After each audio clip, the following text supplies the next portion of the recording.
here at ACO Radio, American Communications Online, or any affiliated stations or websites are not responsible for what guest hosts or call-ins may say. All programming is intended for informational and entertainment purposes only.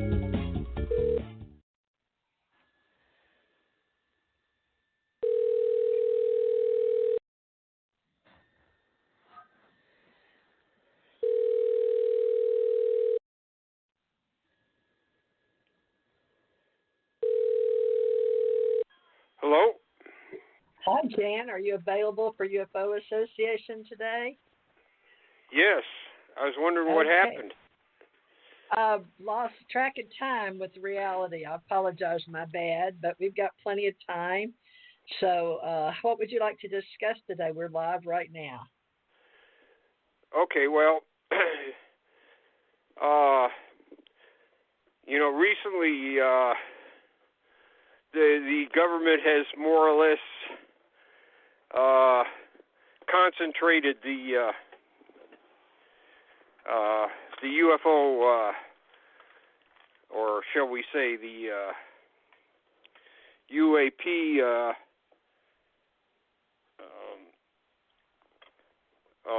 public relations in just one office in the government. Oh, where'd they move it to?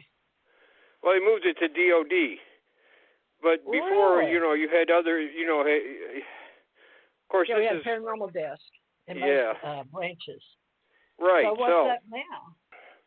Well, it's in DOD, but it's in their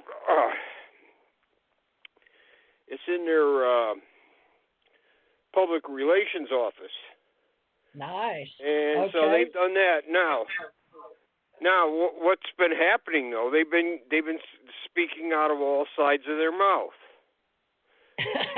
That's new. So it's nothing new. I mean, anybody that's been in ufology for a while knows that that's what's happened. So apparently, this is a way to get ahead of that.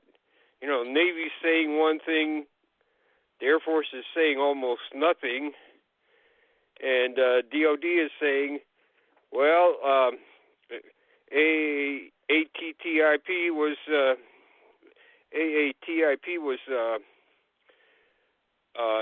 UFO investigation, and now they've changed their tune, and they're saying no, nothing involved in UFOs.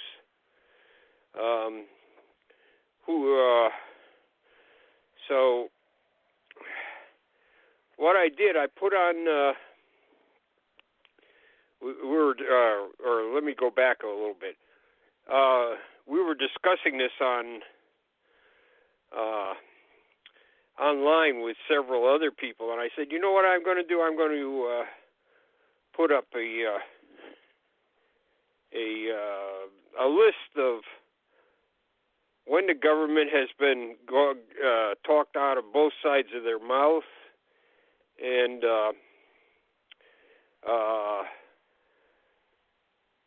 security slip-ups, or when there's leaks or things like that, or actually security investigation.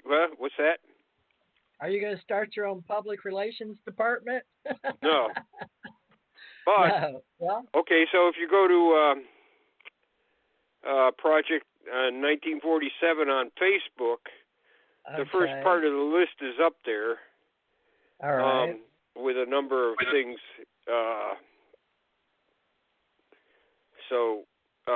See Project 1947 on Facebook. I'm putting that on this TJMRCT radio description for today. See Project 1947 on Facebook.com. Okay, well, we've got that on there for trying to tell them how we're trying to get organized, folks, for 2020. It's not easy with everything changing. I've got 35 websites to control here with American Communications Online Broadcasting, and people are dying and people are leaving us their stuff. And Jan's trying to collect as many archives, hard copy in the old days as we can. So Wow, I'm in information overload myself, Jan. Right now, I've got to reorganize everything I'm doing, and I took the UFO Association down, but I have a basic. Let's see, I think I have the basic, but I know we're starting all over. So, I guess we'll do like the government. Let me look at UFO Association.org. Let's see what it looks like. Site can't be reached. Okay, hold on. It's not that I haven't already paid for it. I have, folks. The money's there and the files are there. But we're trying to reorganize with Jan and what the government and public relations is doing. All right, so I'll have to put that back up. But I'll say UFO Association organization.com may be the one I've got up basic. I guess you got to know how to look it up. Well, anyway, they want $10,000 from my old UFOassociation.com, or like 9,000 something. I'm not going to give it to them. So I'm using GN UFO Association. But right now, folks, you can find all that we're doing as independents right here and on GN's. And then I've got a whole bunch of files. We're going to try to get them together. UFO Association organization.com maybe. Let's see if that'll come up. That comes up. All right, I've got so many, folks. UFO Association organization.com is just to let you know what our phone number is and how we're going to generate all this. So that's up anyway, UFO Association organization.com. So now we're going to get all these different, I guess we're going to carry events, links, archives, and all of that together. So, all right. Well, write that down, Jan, UFO Association Organization.com right now. That's a quickie, what we call just a quick page. And then we can add stuff on there with TJ Marcici Radio, where we're broadcasting from now. So welcome to UFO Association Organization, meaning we're going to do our best to organize our files and our links. And Jan, under Project 1947, you can go on Facebook. Now let me try that. So I'm going to put in Project 19. Can you hear me, Jan? Yes, I can hear you fine. Okay, I'm going to put in Project 1947. It's showing me .com because I always go to that. But let me put on Facebook. And I'm going to see if that project, okay, here it is right away. Project 1947 home Facebook. It's coming up on my Google search, folks. So we want to help you as much as we can. It comes up Project 1947, but you need to go in there and put your address. It's at PJ1947, I guess. Is that the name? It says search for at PJ1947 on Facebook or in Messenger to find this page easily, folks. So it's Facebook.com. Write this down, folks. Facebook.com / you know how we all have a Facebook page? Because last week, Jan and I were talking about, but I couldn't find it, but I found it now. And then it's PJ1947. So PJ, like PJ, wearing your pajamas, 1947. Now, you want to tell them why you named it PJ1947 in social media on Facebook? It wouldn't let me go any further until I came up with a short version. That's all. Okay. Well, there you go, Facebook's,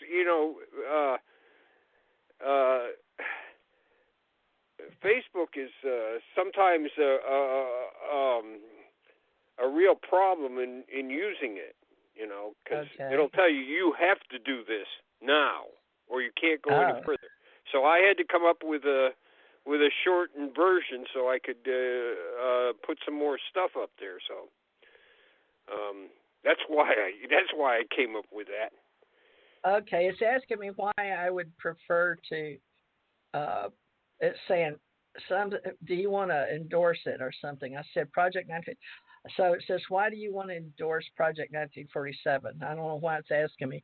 I do radio shows. I don't know what Facebook is. All I wanted was a blog, and they made it into a commercial enterprise, and they're constantly telling me, do you want to advertise to these people or that people? It only costs $30. that's the way. I just wanted a place on Facebook where I could have a blog, but they first they insisted that I was Seventh-day Advocate Church. And Seventh-day Adventist? Because at one time I guess the Seventh-day Adventists were interested in UFOs, so it was forcing me to put a Christian thing on there. I'm saying, really? Hey, Facebook, it's Facebook. Come on, stop doing this stuff. Did you you get can't. Attention?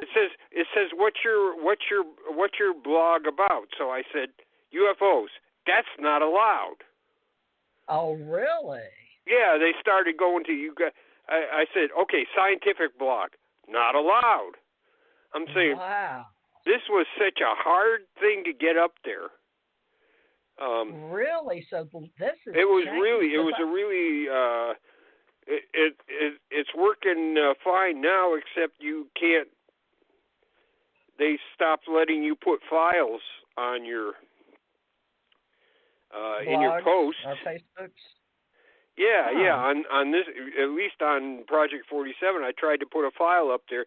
You can't do that anymore. Wow, it's because everything costs now. They want to make money at it, right? So they're charging So bandwidth. I'm just and this is they continue to insist this is a commercial site, and I said I wanted a blog. You just want a blog, personal blog. Yeah, there's some things that need to be fixed, but you ask for assistance, and you're talking to a computer. You're not talking to a person, so the computer doesn't understand what you want. Sure. Well, anyways, it's working out fairly well. I can post stuff on there and tell people it's there. Okay, so Project 1947, folks, you heard it right here at Project 1947 at PJ1947. So as the Facebook.com/PJ1947, I'm looking at it /reference equals PY_C. So that must be the page that they've given you. So, folks, I'm doing the best I can to stay up on all this as a developer in algorithms and C++. So I just don't have enough time to go to school and do this. I have to learn all the time, and I can't keep up with social media anymore. It's grown so much. It's hard for one's. We've only got one brain. I wish we had more, but we are trying to help each other, Jan and I. So now, Jan, what did you want to just post certain things, and how did you get these? No, I just posted that on yesterday. I just posted a list of. Continue reading. It lets you continue reading. How'd you get to do that? It called it a blog. It says a post.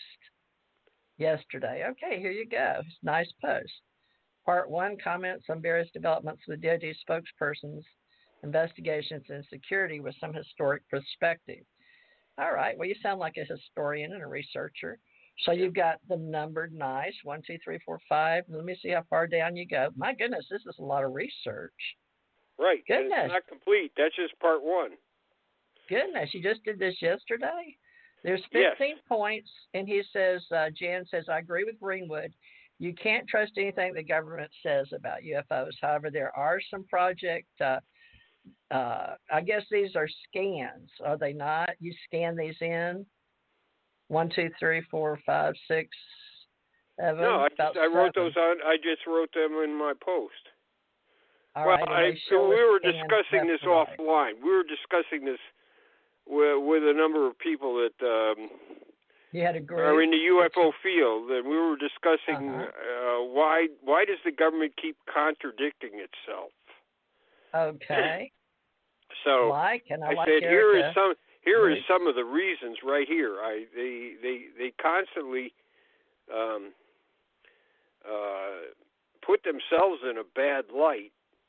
Would you like to read these, or would you like me to read them out loud and you discuss them? Or? Well, we could discuss some of the other ones.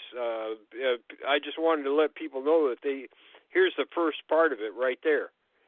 All right. Let's put it like this.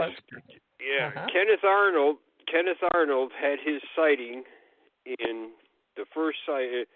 The let's put it this way. After the Foo Fighters, we start with Kenneth Arnold. After the Foo Fighters and Ghost Rockets, Kenneth Arnold had his sighting on June 24th, 1947. All right. The next day, people, they were already commenting on it at the Pentagon and elsewhere.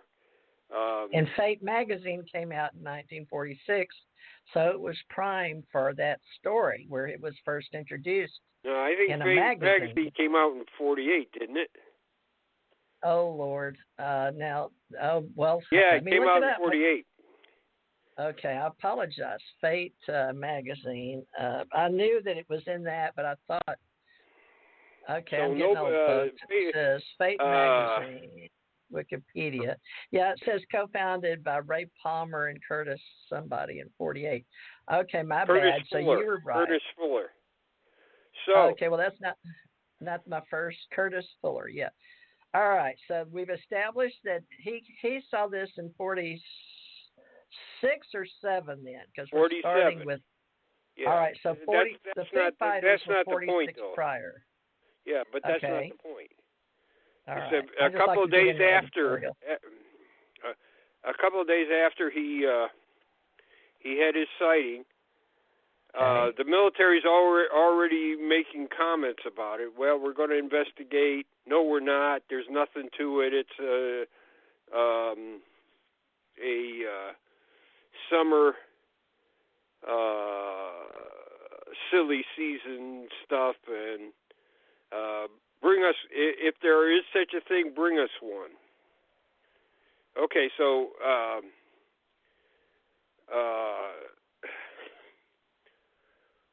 one of the spokesmen, I think he was in San Francisco, said on the 30th. Now this is 6 days after Arnold's sighting. The investigation is finished, and there's nothing to it.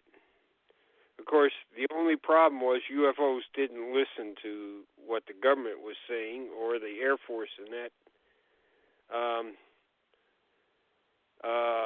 On July 3rd, now this is a few days later,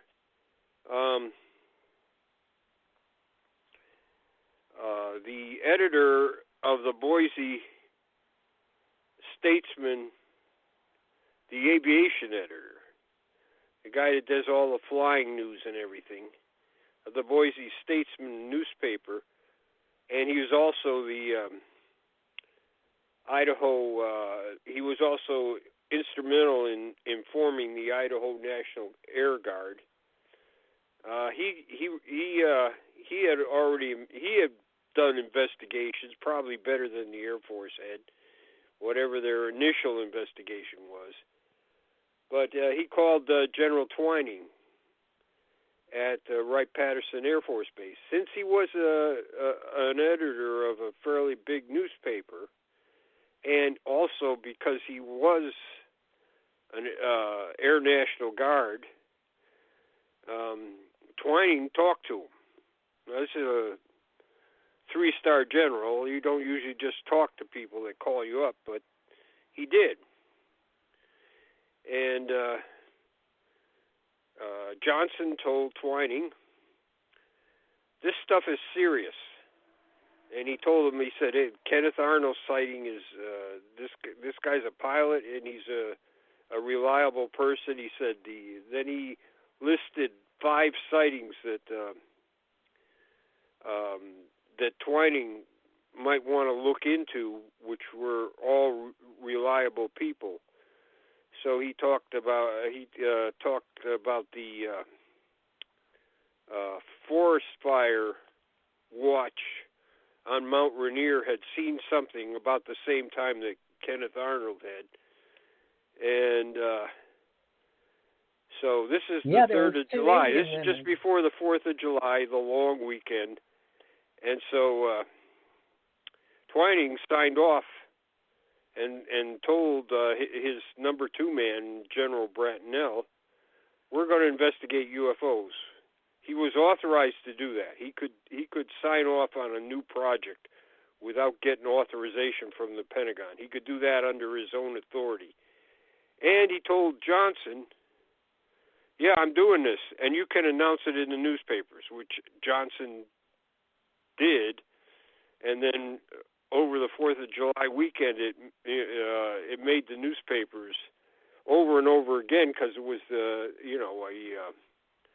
everybody's off on a vacation and holidays, so it can't, there's not a lot of news going on, so they kept using that.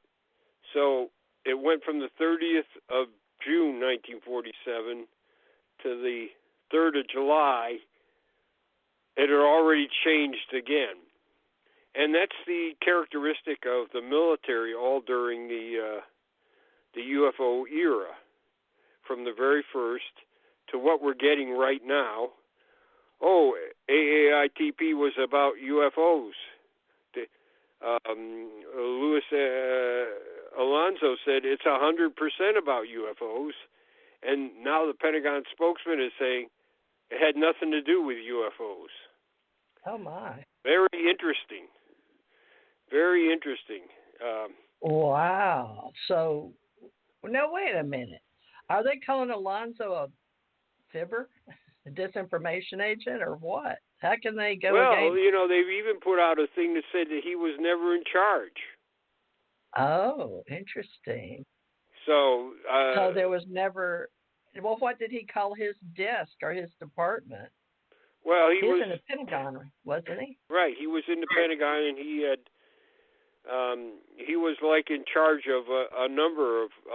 He wasn't in charge, but he had oversight on a number of projects. Okay.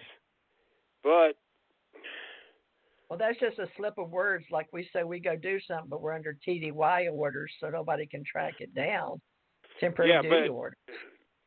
This is not a mistake. These people are have a problem with coming up with the right answer. They have a problem coming up with the right answer. So who's controlling the narrative? That's the key. That was the problem when they started this thing, because the Navy was making comments and the DOD was making comments. Air Force made comments by saying we're not commenting.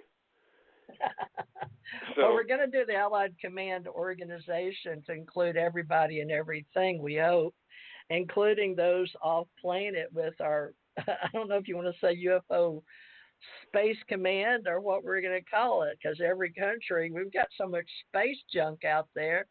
I wish they would have made each country, whoever put it up should be responsible for getting it back down. But now it's falling to Earth and we're hitting little pieces. Now we're scared of paint chips. It's going to bust a satellite up.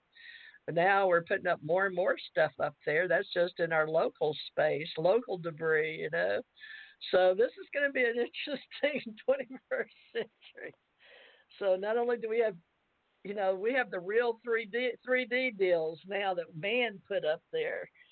So we got some issues here. What are they going to do about? We've got the various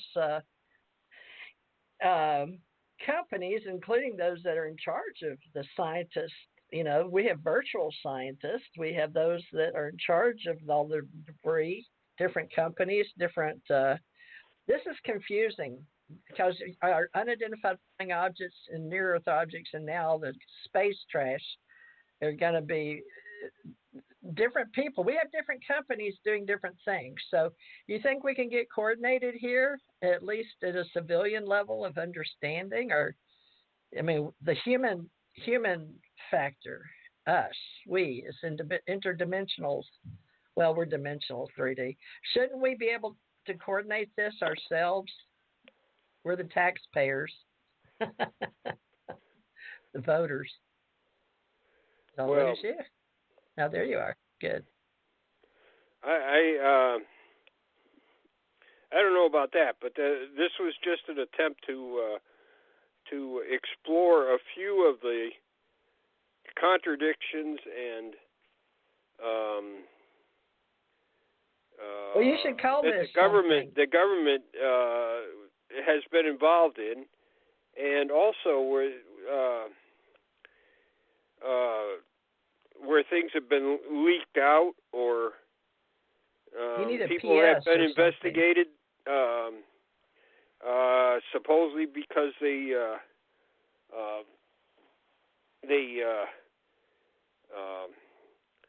broke security. They breached security. Oh, now that could have a lot to do with it, right there. Yeah, so, okay, in 1960, Keogh wrote a book. Major Keogh wrote a book about his time at NICAP up to that time, from 57 to 1960. And one of the things he said, he had an appointment at the Pentagon to meet a couple of naval officers. All right. And he went to the Pentagon, and he talked to them. They told him, they said the Air Force is the one that has the investigative authority for UFOs, but we've been keeping track of Navy and Marine sightings. And so they gave him a few, or talked about a few with him, that were unclassified. So that was just, that's an interesting thing in the book.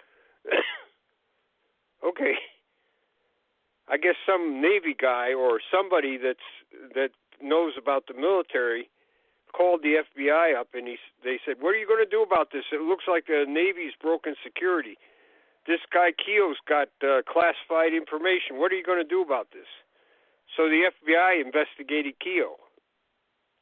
And they found out that, no, he didn't get any classified information, even though the book said so. But this guy just wanted to start trouble, I guess.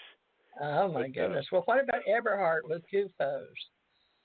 Do you like his book, to J. Allen Hynek? Should we talk about that too? Because that's back in that day, right? 48 to 84. Did you, are you familiar with it? Sure. UFOs and Extraterrestrial Contact Movement by Eberhard. Am I saying it wrong? No. That's that's just a bibliography of where all the UFO articles are. Okay, for CUFOs, right? Right. All right. Yeah. 1910 to 1986 is the years J. Allen Hynek. And I met him, but you said you didn't, but you've been collecting all the hard copies at CUFOS in Chicago, right? And I've been to Chicago for the Global Pyramid Conference. But you said you did not. I started thinking about that the other night. You did not physically meet him in human form? Who? J. Allen Hynek. No, I never met him. Did you meet George M. Eberhard? Yeah, Eberhard and I are working on something together. Now? Yeah. Wonderful. Okay, great. Well, that's good. We got this into the radio today. What we're working on is an outline of UFO history. Wonderful. Volume 2 and Eberhard, Volume 1? I guess he's got about, I'd say about 300 pages. Now, this is, like I said, it's an outline. It's not a big explanation of things, and it goes all the way back to 1688, so it's... and it goes through the 17th, 18th, 19th century, up to the 20th century, which is most of the entries.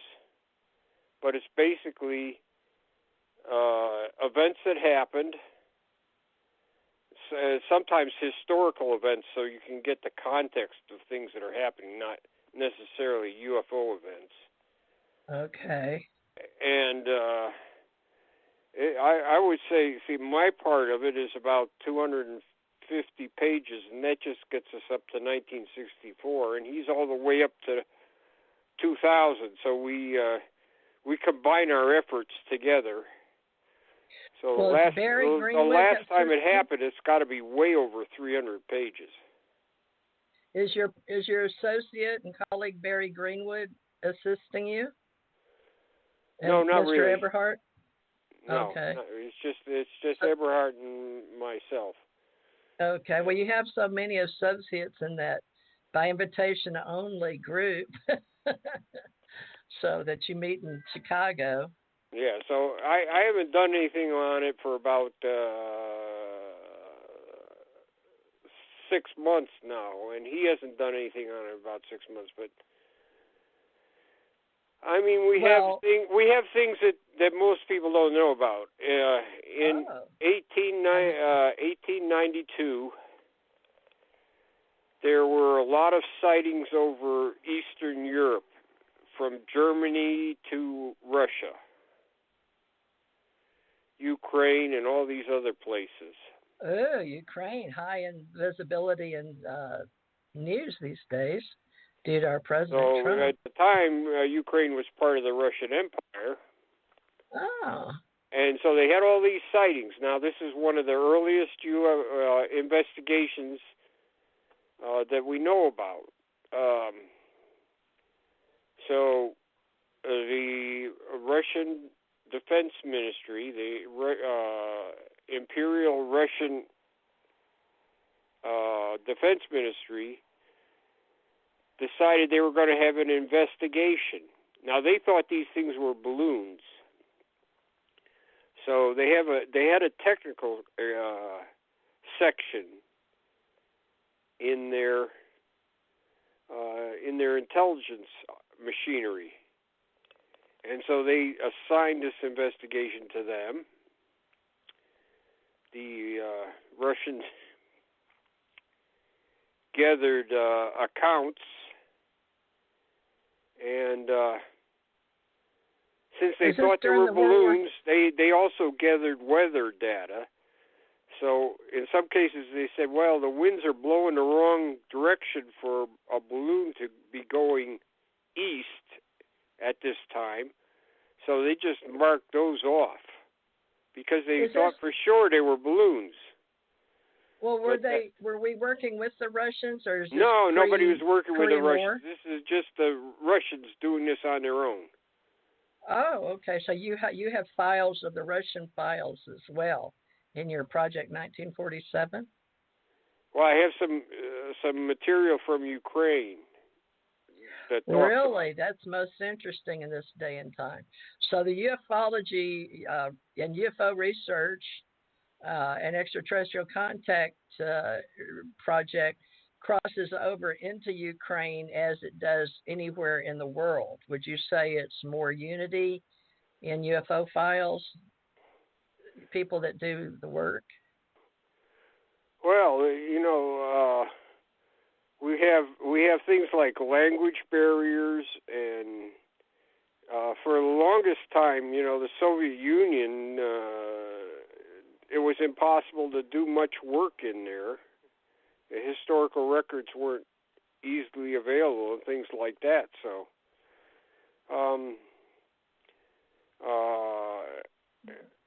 we almost know nothing about UFOs in India, for instance, or UFOs in China. We know a little bit more about UFOs in China than we know about India.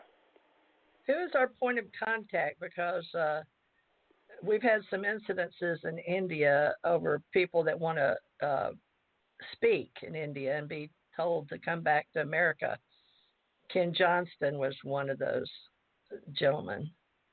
And this had to do in the UFO business. But have we set up an international call, like there's 3 honks if you're in distress in a car out in the woods, international honk, honk, honk 3 times, Do we have a UFO call sign for international, how to get in touch with whoever the ambassadors are?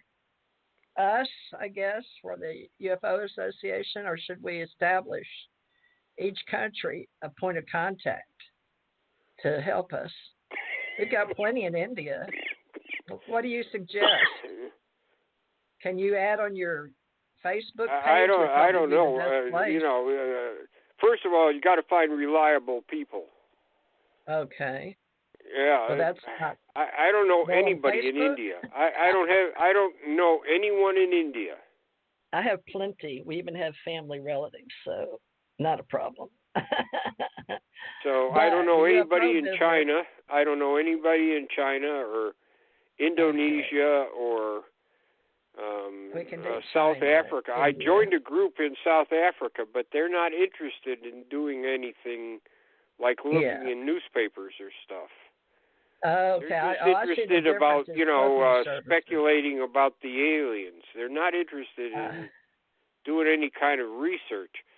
So. Oh, no, physical hard copy if it's been in the news, different. And why do we, is that with Wikipedia guidelines as to what is and isn't reliable sources, citing our sources? Is that strictly journalistic? Why we only do clipping services or if it's been written about? Can you explain that to our UFO Association, please? There's nobody to do it. Well, there's if we nobody had those... to monitor the newspapers or look in old sources or look in historical records. There's nobody to do it. There's not, and I don't know anybody. And UFO sometimes people show up for a while and then they go away. So South Africa is not very well covered. UFO image clipping specialist, but that's not something out there. Okay, well, we'll have to work on the image clipping specialist. National UFO Reporting Center. Well, even to get those, if we could get those that have websites that are willing to spend their money on archiving in the USA would be a step in the right direction, even though each person has their own people, volunteers. Getting that organized would be a task. So we knew there was an article in a magazine in South Africa called Outspan. Oh. So Outspan is a kind of a popular magazine in South Africa. It's it was very popular, and they talked to the South African government about 1953, and were able to get some reports out of the South African government, which doesn't happen very often. Okay. They also got some information out of the South African government that South Africa was sending its UFO reports also to England. They were copying. The South African Air Force was cooperating with the British. And so, anyways, this article in Outspan, I said, well, we got to get a copy of this article. So some ufologists have had this article over the years because they mentioned it in their UFO newsletters, but we didn't have a copy. We couldn't read what was in it. So I went down to the Library of Congress, and this is a really weird thing. They said, okay, yeah, we've got Outspan. We've got the magazine Outspan. It's on microfilm. You have to go into the storage area. Oh. So I'm saying, okay. I said, you got to go through this tunnel. So I'm looking where the tunnel is, and it says I'm under one of the streets there in Washington, D.C. I'm going across. Yeah. And I went in this tunnel for a long way, and I said, I must be under the Supreme Court building because I walked for so long. And there's all these microfilms and stuff. That's where the guy told me to go. He said, there's nobody over there.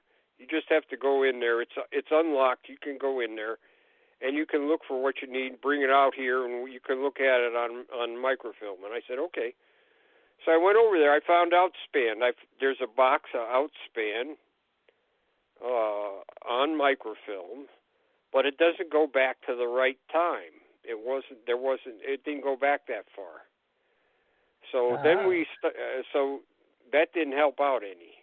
There were other articles in Outspan, but we already had those. So then we tried to write the National Library in South Africa. And they said, yeah, we have it. But every time we tried to ask them to make a copy, they wouldn't answer. So I guess Barry Greenwood wrote to the British Museum. They said they had copies. But then we found out they didn't have the right issue. Finally, we got Richard Thiem, who knows a lot of people worldwide because of his computer work. He actually had somebody that owed him a favor, and he said, "Will you go to the National Library in South Africa and get us a copy of this article?" So he did, and that's how we got one. Wow, good. But that work. was a real problem, because there are not that many people in South Africa that are interested in doing that kind of thing. You know, just going to the National Library and getting some stuff. I said, you know what? I've got all these lists of newspaper articles that we need to get from the 50s and 60s and 70s. Nobody's interested in doing that. That's too hard. So that's the problem with South Africa. India, like I said, I don't know anybody. Now, Hynek got a letter from the scientific advisor to the head of the Indian Air Force, and he sent Hynek a couple of UFO reports, and I think Hynek, I think sometimes he did things that were not helpful. I mean, this guy is a big muck-a-muck in the Indian military. Okay. Hynek got one of his guys to write a letter. He says, "I'm writing on behalf of J. Allen Hynek. Thank you for your interest. We appreciate you thinking about us." I'm saying, really, this guy is offering to exchange information with you, and you had somebody fop him off. You fopped him off. You didn't even sign the letter. That's what he should have done. Hynek should have at least signed the letter, saying, "Yeah, thanks for your interest, and we want to exchange any material you have, because we have nothing from India, almost nothing. Let's put it that way, very little." Yeah. And so that was a big mistake. That's a big mistake, because the scientific advisor to the chief of staff of the Indian Air Force was somebody that you should have cultivated. Yeah. I have written, people have written to me from India, and I have written back, but then you only hear from them one time. Well, why don't we get a letter? You know, J. Allen Hynek was only one man and did the best he could, but no, he was the head of CUFO, so he could have done something better then. That was a definite mistake. That's one of those mistakes, like when McDonald went to see him. McDonald was banging on his desk saying how this was a Hynek mistake that was too. It was bad. It was a bad mistake, and somebody needed to bang on his desk. I mean, he's just given all his correspondence to Dr. Beckman or other people to answer for him, and he should have answered that personally. I understand. So this is so you do realize this is a public relations matter. So yeah, that was a mistake. We need to address that in this new group that we're doing our best to organize it prior to 2020. So we all know there's people that are cutting and clipping and writing books and doing So, different organizations. So, of course, I'm Project 1947. When I started out, I went to Yale, because Yale has giant collections of newspapers from all over the world. And Yale so in the had... very beginning, you went to Yale first. That was a choice you made.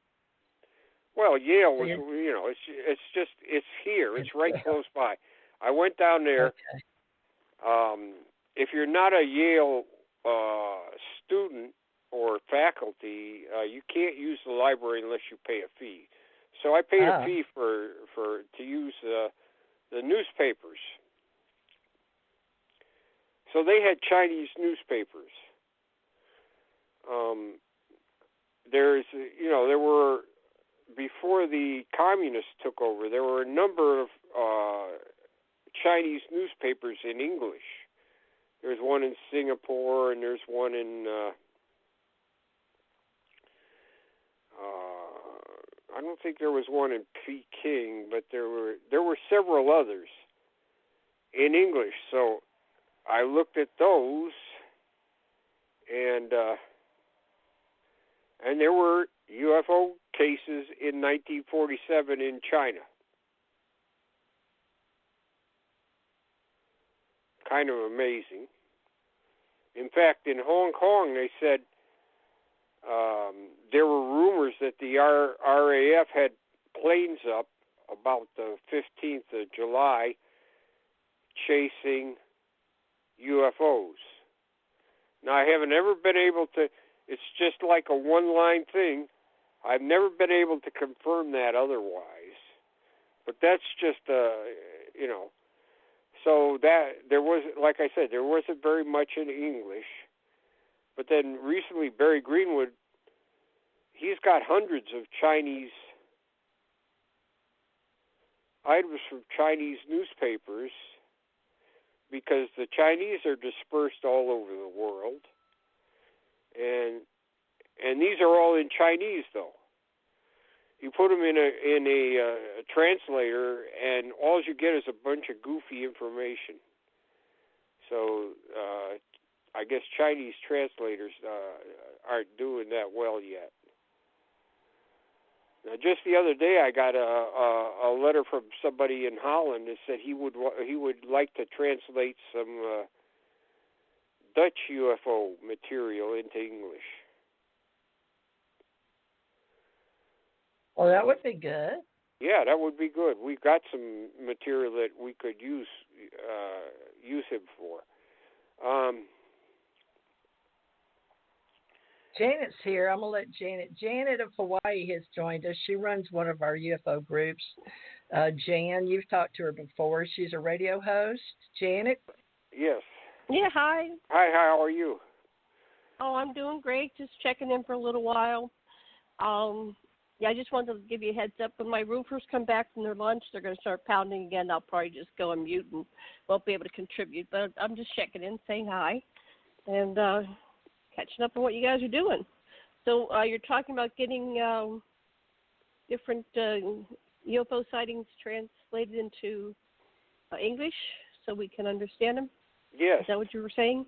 Well, that's what we were saying. We kind of got off subject. We started off with the government contradicting itself all the time. Like they're doing with the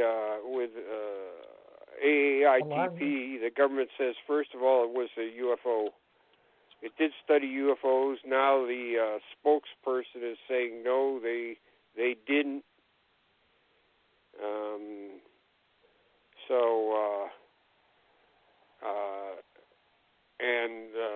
Like Barry Greenwood said, you can't trust anything that the government says about UFOs.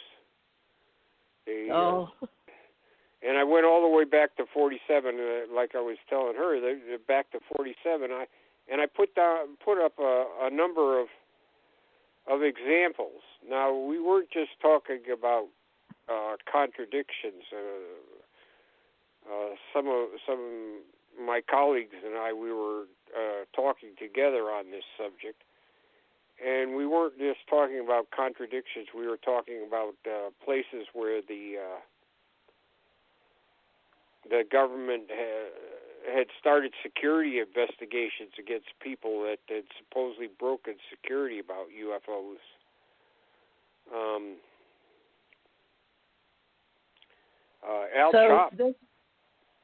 I'm sorry. Go ahead. I was going to tell.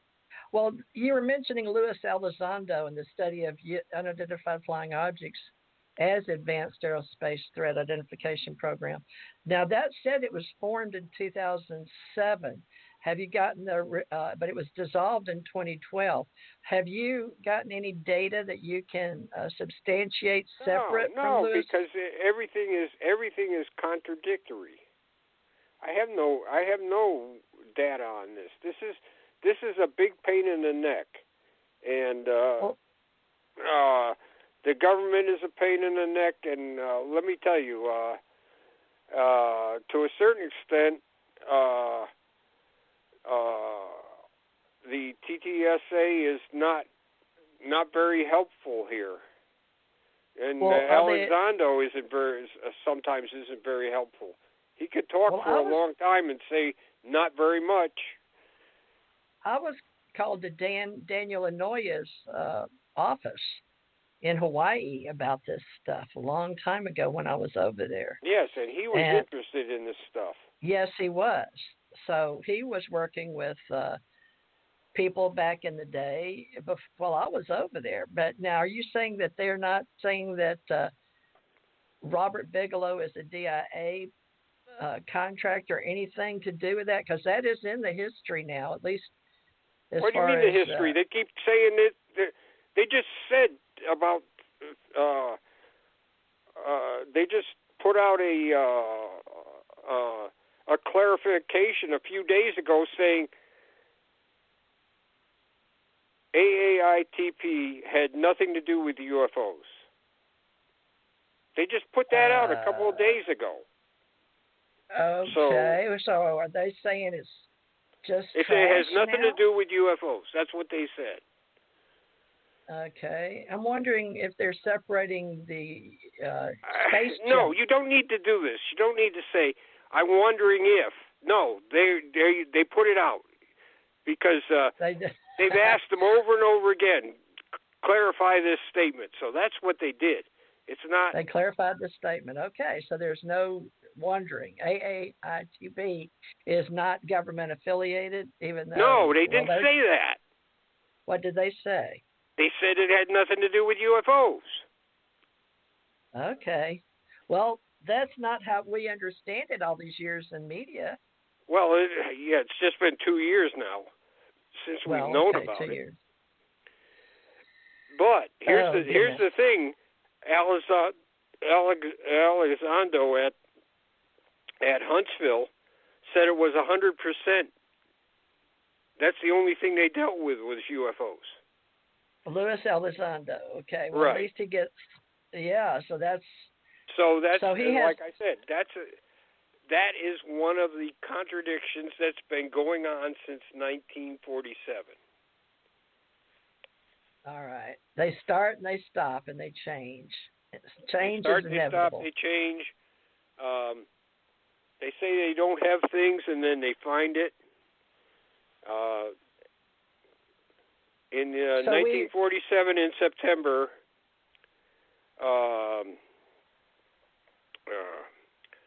Wright-Patterson Air Force Base, the Air Materiel Command was asked by the Pentagon what was their opinion of UFOs. Now, a lot of ufologists don't understand the difference between when a general signs a paper, it's his opinion, or it's the organization's opinion. In September, what everybody likes to call the so-called Twining Memo, General Twining signed that after there was a meeting at Wright-Patterson Air Force Base with with engineers, the main engineers and the main intelligence people. They had a conference there. And they came up with this letter and then General Twining signed it. It's not General Twining's opinion. It's the Air Materiel Command's opinion, which ufologists have trouble getting that. So that letter, the Air Force said for almost 2 decades that it didn't exist. It was talked about in Ruppelt's book. They said for almost 2 decades it did not exist. Then when the Condon Committee started, they all of a sudden produced a copy of the letter. This is what the government's been doing forever. Well, they definitely need a public relations office, and that's what you said. They moved it to DOD Public Relations Office. Right, they did. Now Susan Goff is, I guess she's the spokesperson. She's going to be the spokesperson for everything in DOD, Army, Navy, Air Force. So she's and as somebody pointed out, she's a very sharp person, and she's a great wordsmith too. So I guess that's what you need in public relations, somebody that can talk pretty well. It helps. Yeah. So. Well, we can do our own independent research, as we're all doing as individuals, by bringing anybody together to work, and then also have public relations work with the government. And now AAITP is back in DOD and public relations. So are we going to have another place we can go, or we still go back and just do all the research in each department? Are they doing this as of 2020 to coordinate They're doing it efforts? I guess they're doing it as of, like a week ago. She is the overall spokesman for everything. Did you cite that for us in Facebook for blogs, social media data? It's on. It's on Facebook several places. I can send you something, but it's on there. It's on there. All right, I'm looking on your It's not on my thing. Slide. I'm not talking about that yet. That was going to be part 2. I was going to start talking about that in part 2 of that compilation there, because when I said we were talking together, we weren't just talking about the government contradicting itself. We were talking about leaks, government leaks, places where people have said things that were within the government that were incorrect or wrong, were in error, and security investigations, and things that went on for years, like in 1952, Keogh made an appointment at the Pentagon, and they agreed to give him a number of unknown cases out of Project Blue Book. They gave him 41 cases. For the next 3 or 4 years, when he put them in his book, Flying Saucers from Outer Space, in the meantime, the people that gave him the stuff in the Pentagon rotated out or left the Pentagon because the Korean War was over, so they had a drawdown afterwards. And the Air Force started saying, he never got that stuff from us. He's lying. Oh, my. I mean, so he finally said, I'm going to sue some people because they're saying that I'm a liar, that I didn't get these, even though I've got letters from the people that did give him, Al Chop and Edward Ruppelt, that I did get these. They were cleared specifically for Keogh. And the Air Force said, no, he didn't get those from us. He's made these up. They even gave a statement to Menzel, and he put it in the Look magazine, saying that this is hogwash. The Air Force says it's hogwash. So Keogh finally said, "Look, if you think that I have made this stuff up, call me back to active duty and court-martial me." And he said, besides that, I'm going to sue several Air Force officers, including a colonel named O'Mara, personally sue them for defamation of character. So then the head of the Air Force Information Service, general officer, said, "Well, yes, we did do this. There's a misunderstanding here." So he had to get his senator from Virginia involved in that too. So that's just one thing. Now they went after Keogh during his career a number of times. It's a civil rights problem. The Air Force, gets criticized all the time. At about the time of the Korean War in the 50s, it was they could not provide close air support. Marine Corps General Chesty Puller said in an interview for the press, he said, "The Air Force neither knows nor practices close air support." That's a pretty damning thing. Yeah. And there were a lot of people that felt that way, and there was a lot of comment in the press about that. Nobody ever went on after these people personally, harassed them, went to their publisher and challenged things that were in their books. When people said the Air Force budget was too high, the Air Force didn't go around saying that the information that Keogh has was made up and he didn't get it from us, even though he could establish that he did get it from the government.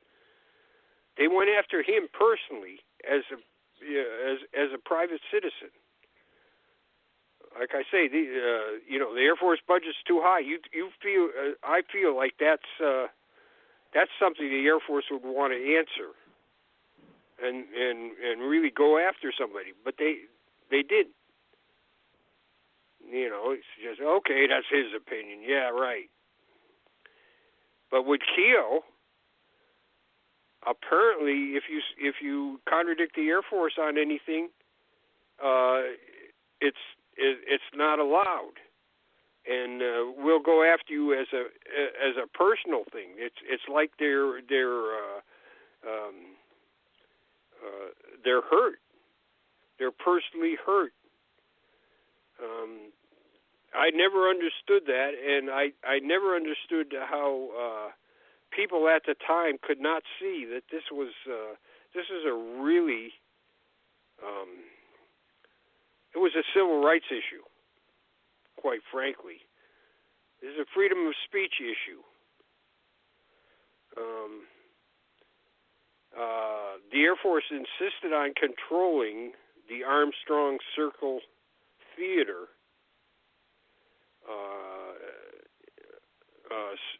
story on UFOs. And Keogh was supposed to appear there. They had to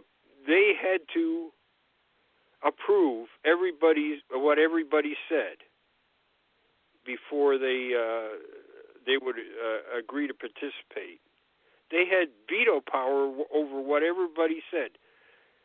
I can't see a military organization doing that. That's an infringement of freedom of speech. What the heck's going on here? This is supposed to be a silly subject. It's supposed to be a marginal subject. And this is the way they're behaving. Now, they don't care when somebody says, "Oh, you can't do your job.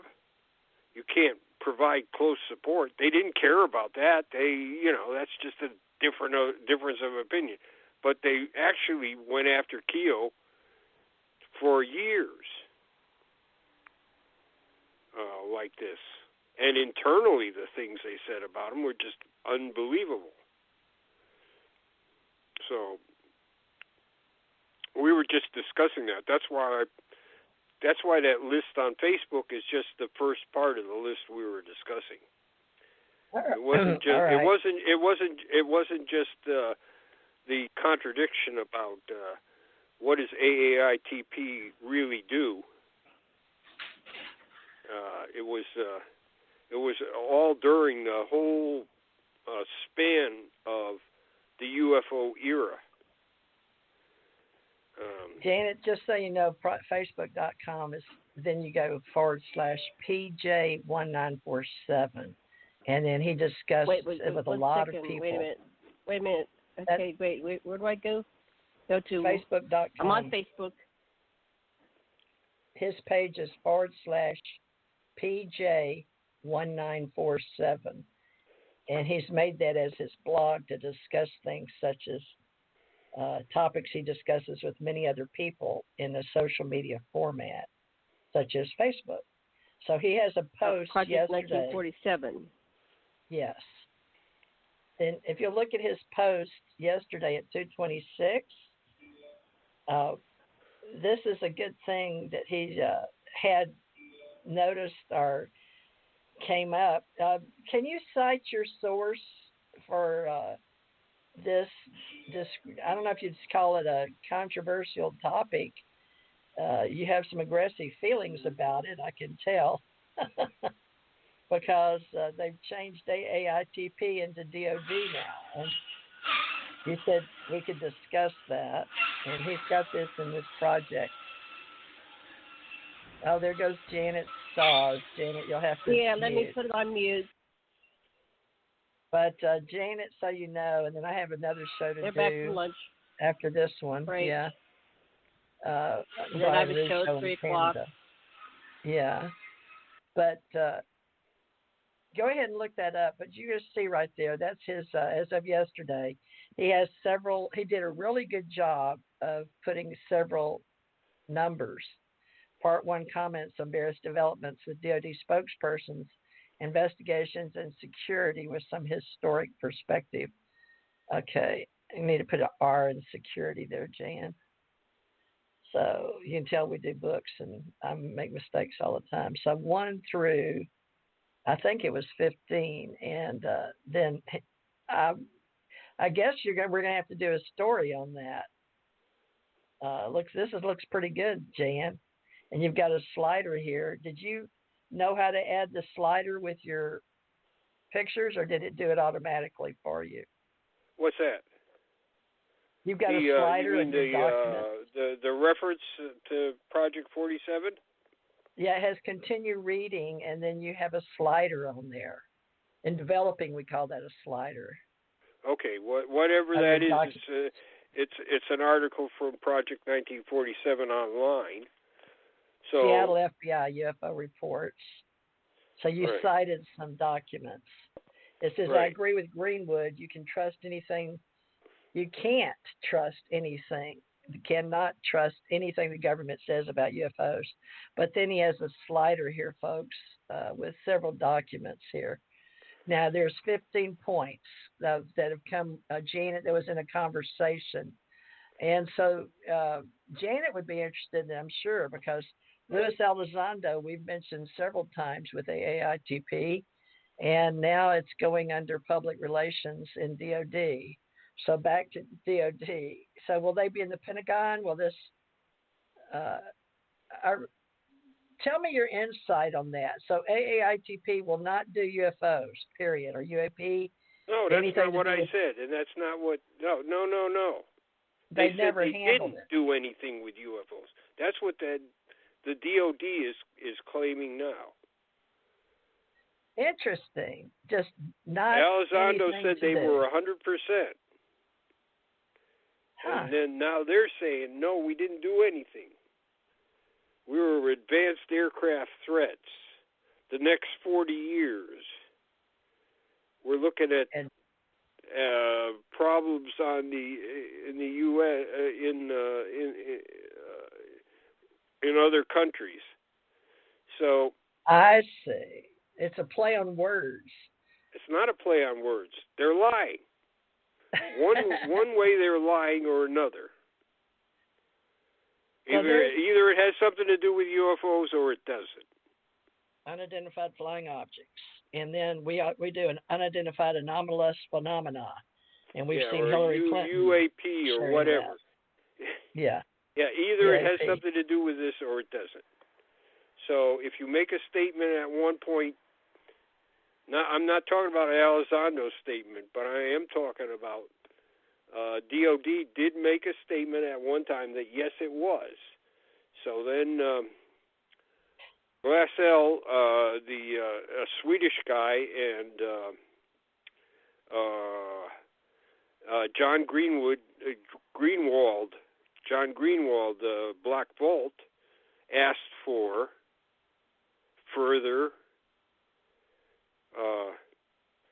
clarification. And so the latest thing that they put out to Greenwald and Glassell, almost the same couple of days they put it out to these guys, saying that it didn't have anything to do with UFOs. So now everyone's going to go in and look for that. That's a contradiction from what they've said before. It's a contradiction from what Elizondo said. They've said that Elizondo wasn't in. They put out one statement where they said Elizondo was never involved with them, and people have disputed that. So it's like I said, it's the same thing we have for the last 70 years with UFOs. They are constantly saying that one thing, and then a few days later they'll say something else. So that's one part of what we were discussing. We were also discussing times when there were possible security breaches, or when there were investigations about people in the UFO field, like Keogh, when he said he went over and talked to the guys in the Navy, and somebody complained to the FBI that he was revealing classified information in flying saucers top secret. And you can go to the FBI website and look up Donald E. Keogh, and there's the there's the FBI investigation, which they more or less cleared him on. Now, when Al Chop gave his material to Keogh in 1952, after he left the Pentagon, he was the subject of a security investigation.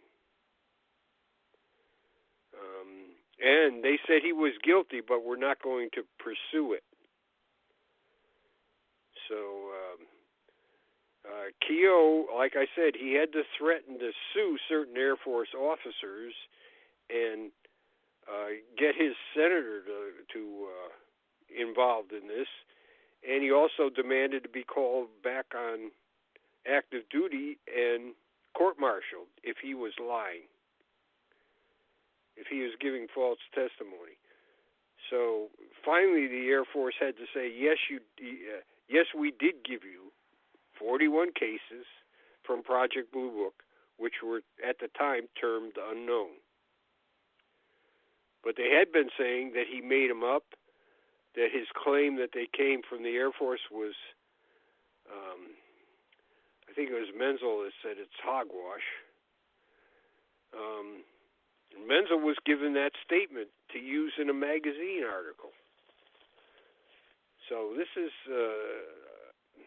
like I say, this is some serious stuff that's been going on for ages. Now, the other thing we were talking about is they claim that certain things don't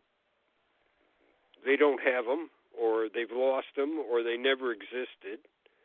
And like I was talking about the supposed Twining memo, they said for almost 2 decades that they didn't have it.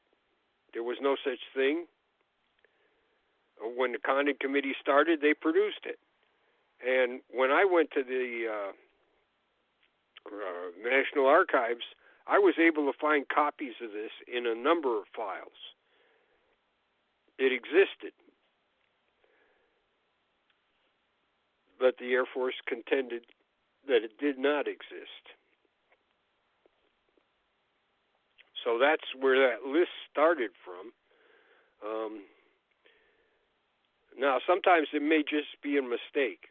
The other thing that Colonel O'Mara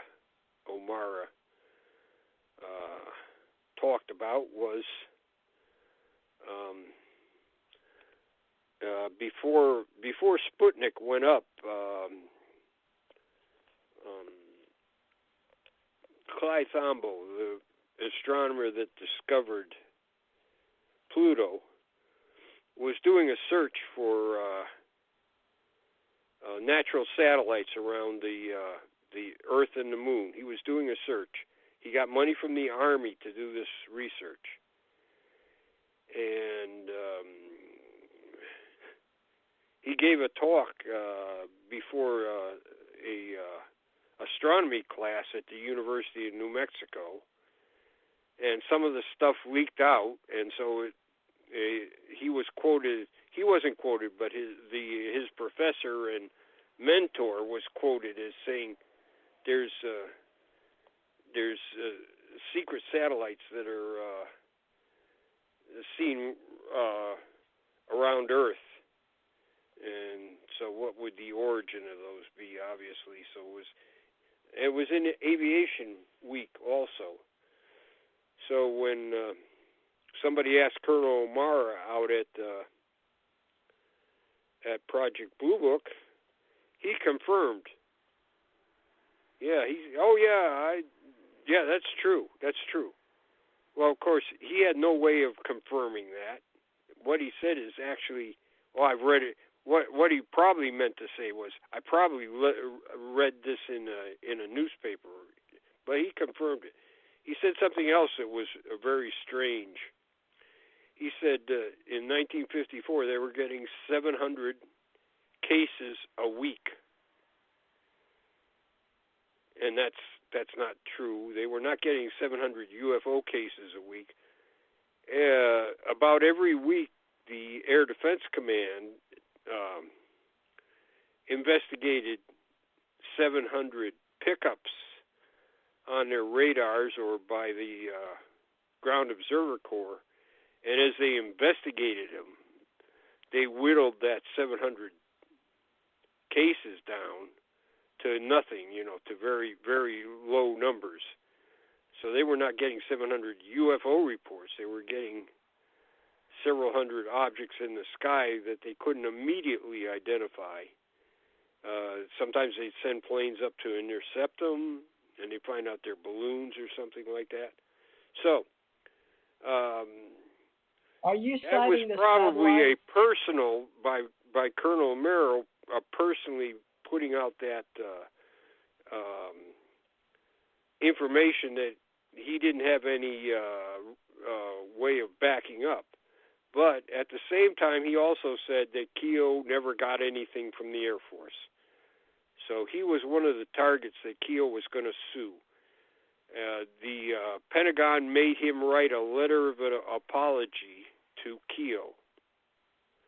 O'Mara had to write a letter of apology, and to the people that he told that to. He told people that Keogh never got any cases from the Air Force. And so he had to personally write letters to everybody that he had told that to, including Keogh. He had to write an apology letter because Keogh threatened to sue him. So some of this stuff is really unusual, and that's what we were talking about. Very good synopsis. Yeah. In-depth synopsis. Now, regarding the satellites,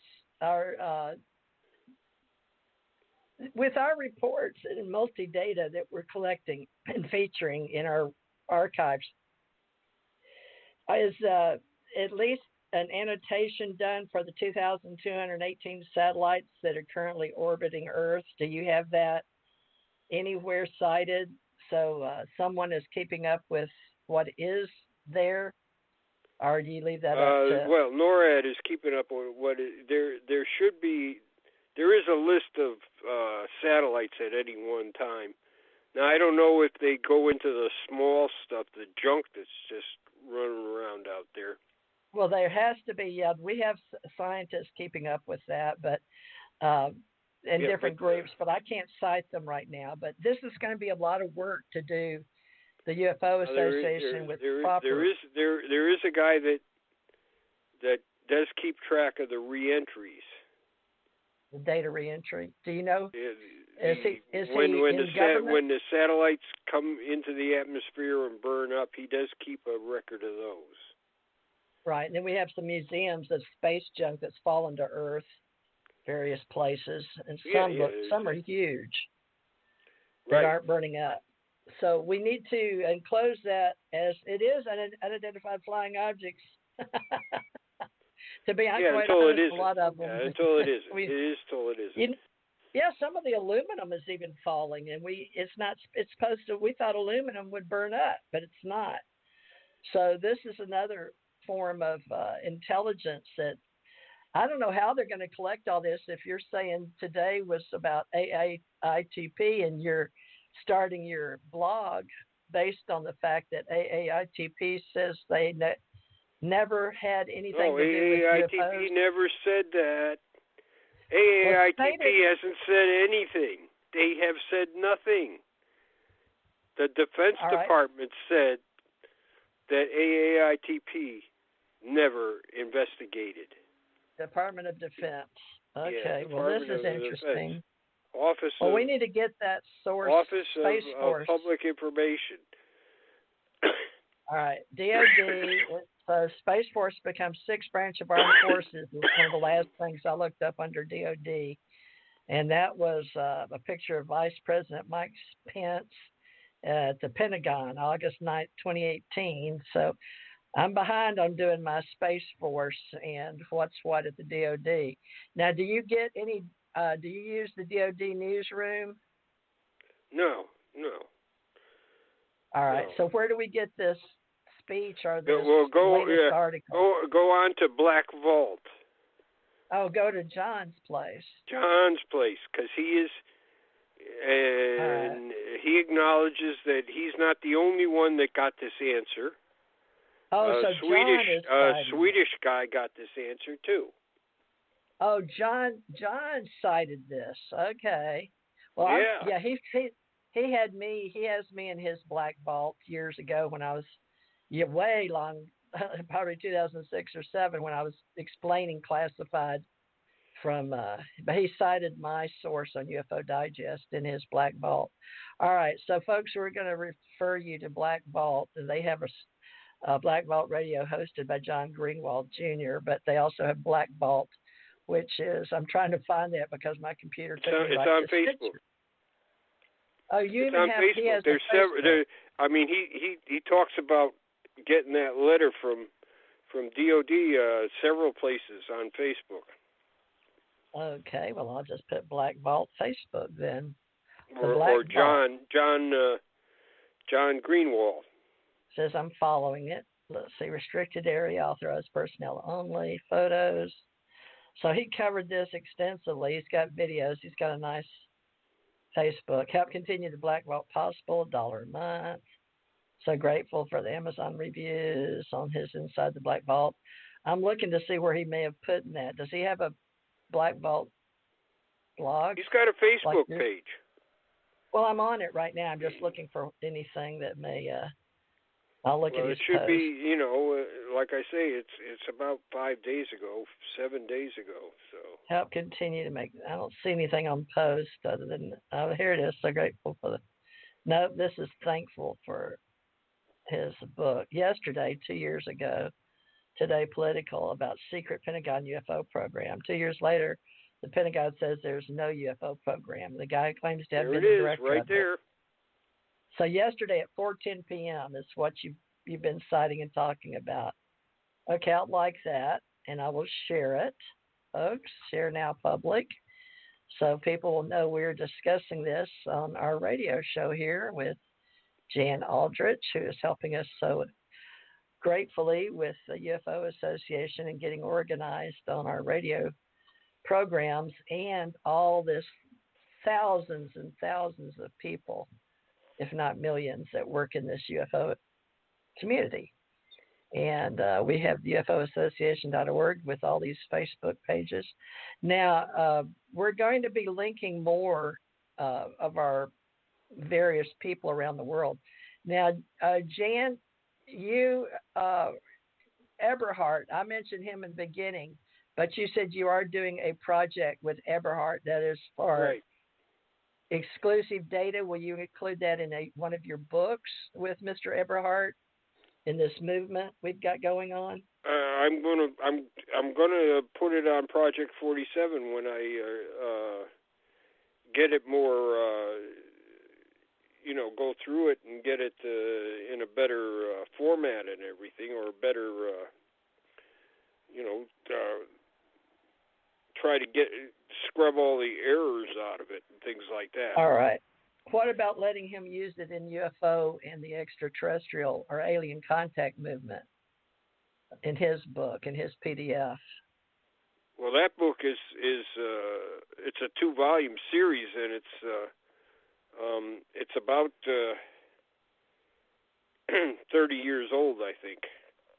Well, you think it's about time for him to do a revised or part 2?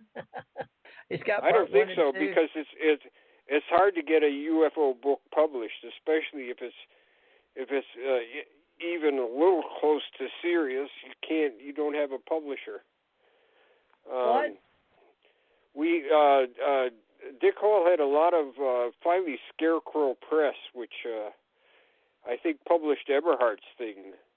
Right, he did. Did UFO Evidence Volume 2, which was UFO Evidence Volume 1 went from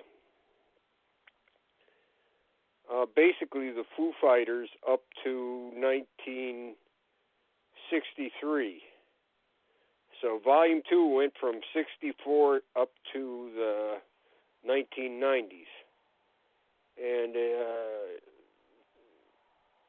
he had a little bit of trouble getting that published, and he's got it published. And I strongly recommend people second volume of UFO Evidence. For the 2. It says UFOs and the Extraterrestrial Contact Movement, a bibliography, Volume 1, Unidentified Flying Objects, and Volume 2, the Extraterrestrial Contact Movement. But if you are a ufologist, I strongly recommend you put that into your library. It's 2 of the best. I don't know where you're going to get it for a good price, because $345, gee, that's on Amazon. Oh, you can't get it anymore. Yeah, it's out of date. I guess we'll be getting it anytime soon. Yeah, there's a prohibitive cost on buying it, yes. Now, there is the Hynek UFO report, if you're interested, for about 1995, the authoritative account of the Project Blue Book cover-up. Well, you can get a copy of the paperback for a couple of dollars. Yeah. UFO Evidence Volume 1, you can get that for about $2. They say they've got it on Kindle now, the J. Allen Hynek UFO report. No doubt. But if you get UFO Evidence, you could get that for about $2.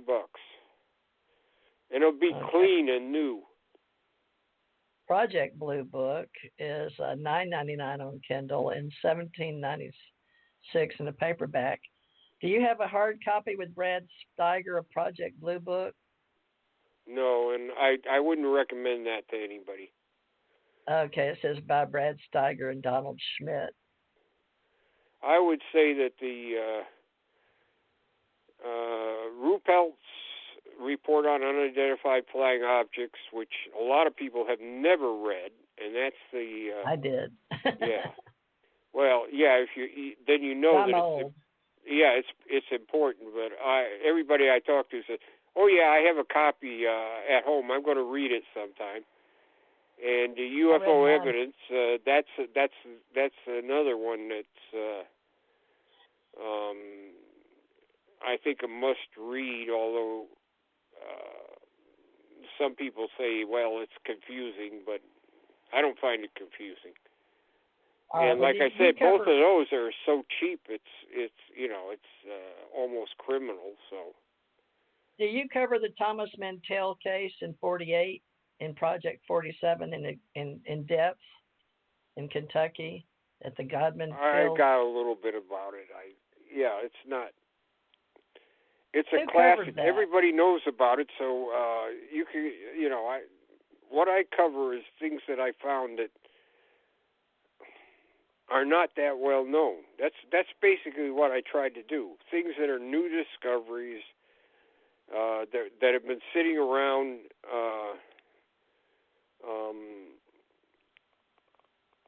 undiscovered for years.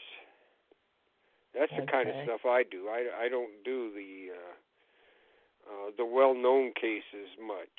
I mean, sometimes you can't avoid it. I mean, you can't avoid Washington.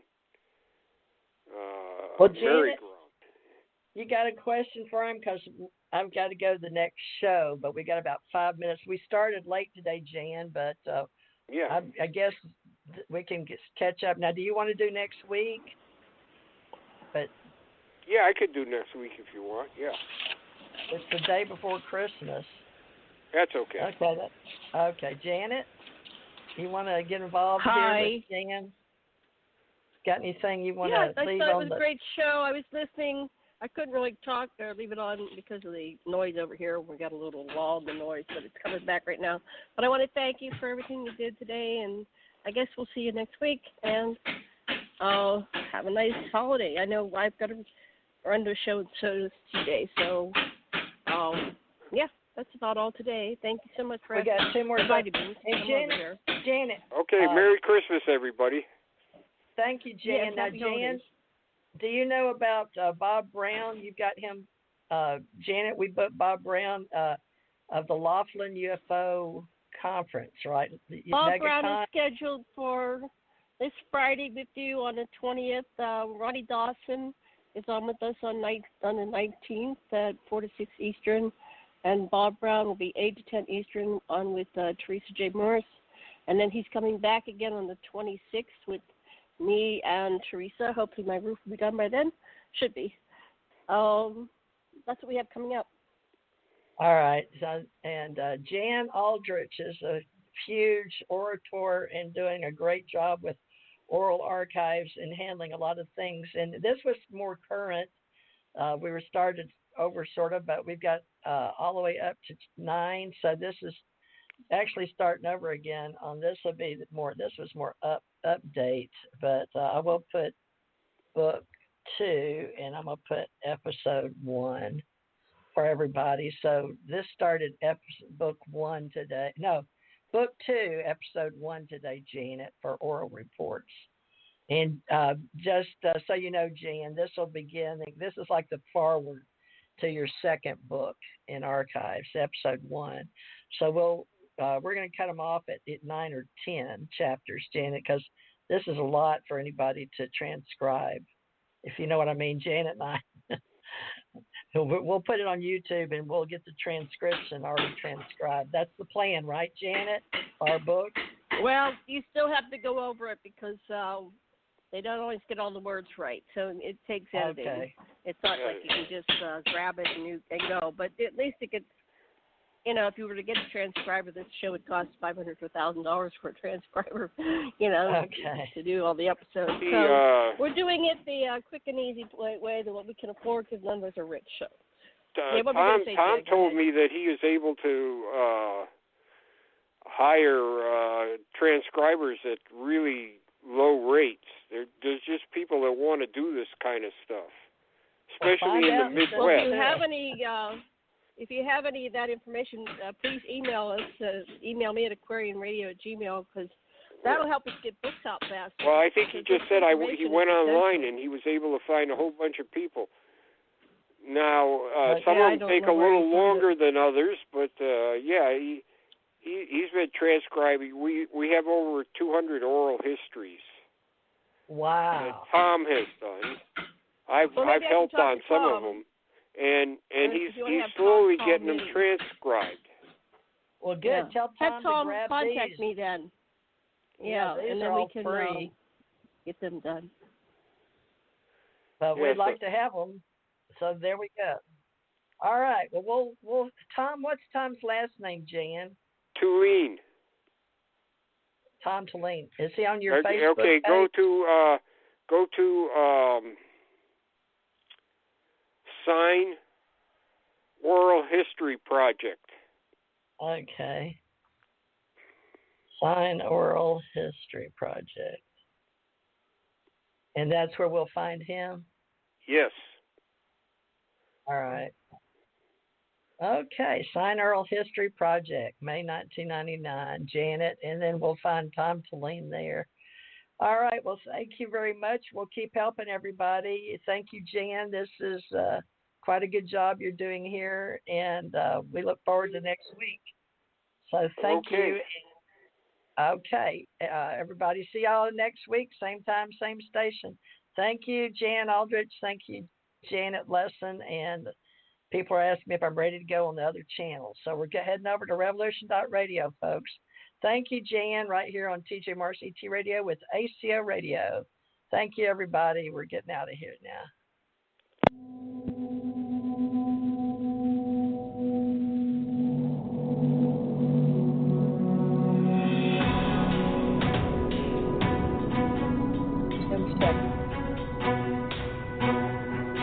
Thank you, Jan Aldrich. Thank you, everybody.